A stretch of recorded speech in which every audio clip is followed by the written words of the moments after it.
अच्छा बच्चों, आज हम जो डिस्कस करने लगे हैं इस चैप्टर का सबसे इम्पोर्टेंट लॉन्ग क्वेश्चन भी और शॉर्ट भी हैं। सक्सेशन क्या होती है? सक्सेशन का मतलब होता है कि जो चीज़ लगातार हो रही हो, सक्सेसिव, कंटिन्यूसली हो रही हो, या इसको हम आबादकारी भी कहते हैं नए इकोसिस्टम के बनने को।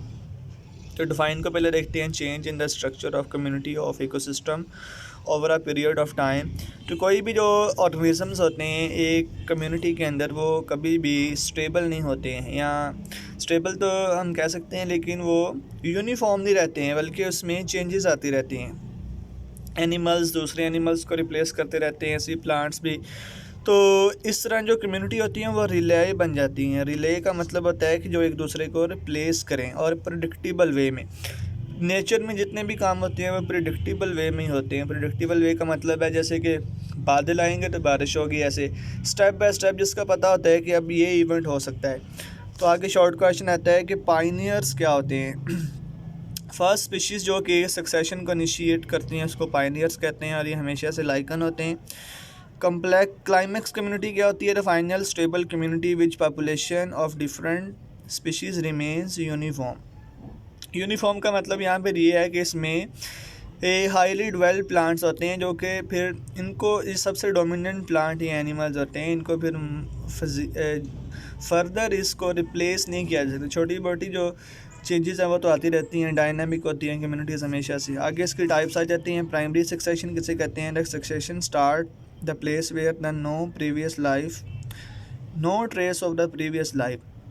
अगर सक्सेशन बच्चों ऐसी जगह पे हो रही है जहाँ पर पहले लाइफ मौजूद नहीं थी, तो उसको हम नाम देंगे प्राइमरी सक्सेशन का। जैसे कि बेयर रॉक्स या क्लियर ग्लेशियल पूल्स, यहाँ पे लाइफ पहले पॉसिबल या मौजूद नहीं थी। तो इसकी टू टाइप्स हैं। हाइड्रोसीयर अगर पॉन्ड में स्टार्ट हो रही है तो उसको हम नाम देंगे हाइड्रोसीयर। अगर ड्राई सॉइल में स्टार्ट हो रही है तो उसको ज़ीरोसीयर। और इसमें जो प्लांट्स होंगे उसको ज़ीरोफाइट्स कहेंगे, यहाँ सक्कुलेंट्स प्लांट्स, क्योंकि इनके अंदर वाटर को स्टोर करने की एबिलिटी होती है। सेकंड टाइप आ जाती है सेकेंडरी सक्सेशन की। Formation of new ecosystem after disturbance of the existing ecosystem due to fire और कल्टीवेशन।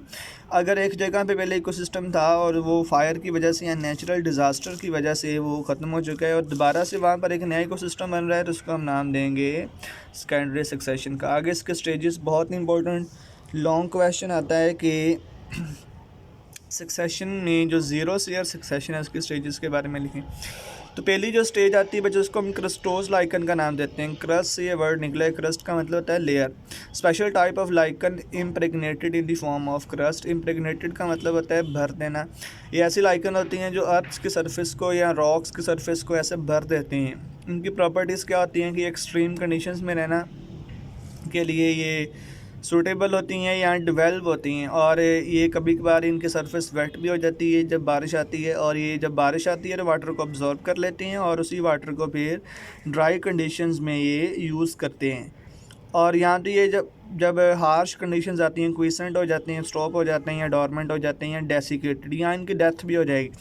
जब इनकी डेथ होगी बच्चों तो यहाँ पर ये सॉइल के अंदर ह्यूमस को, यानी कि डेड बॉडीज़ को, जो ऑर्गेनिक मैटर होता है उसको सॉइल के अंदर स्टोर कर देती हैं। उससे जो नेक्स्ट स्टेज आती है फिर वो फोलिएज लाइकन। फोलिएज का वर्ड फोलियोस यानी कि लीफ लाइक से निकले। ये ऐसी लाइकन होती है जो क्रम्पल्ड लीफ की तरह की होती हैं, यानी कि मुड़े हुए जो पत्ते होते हैं, और ये अटैच हो जाती है वन पॉइंट पर। इसकी एग्जांपल्स बहुत ही इंपॉर्टेंट MCQs हैं कि परमीलिया किसकी एग्जांपल है यहाँ डर्मेटोकार्पन किसकी एग्जांपल है? तो ये फोलिएज लाइकन। जैसे आपकी नज़र आ रहे हैं बच्चों, ये जो लाइकन है ये क्रम्पल्ड लीफ इन्होंने शेड अप कर दिया है क्रस्टोज को। तो शेड अप करने की वजह से जो क्रस्टोज लाइकन है उसको लाइट नहीं मिलेगी तो उसकी डेथ हो जाएगी और एरिया भी कम रफ हो जाएगा।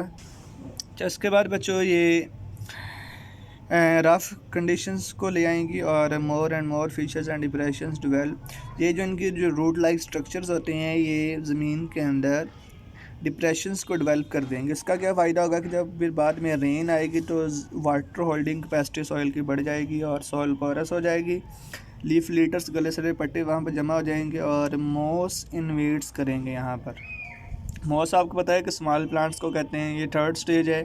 इसके एग्जांपल में पॉलीट्राइकम और टोर्टोला आ जाते हैं, ये भी मोर ह्यूमस को ऐड करेंगे और पेनिट्रेट करेंगे मच डीपर। उसके बाद हर्बेशिया स्टेज, ये स्मॉल सीडलिंग प्लांट्स होंगे जो इन्वेड करेंगे और due to moisture humus and soil fixation ये यहाँ पर ह्यूमस को ऐड कर देंगे, सूटेबल बना देंगे। इसके बाद श्रब्स आ जाएंगे, श्रब्स हायर प्लांट्स को कहते हैं और start growing hair shading herbs and humus added.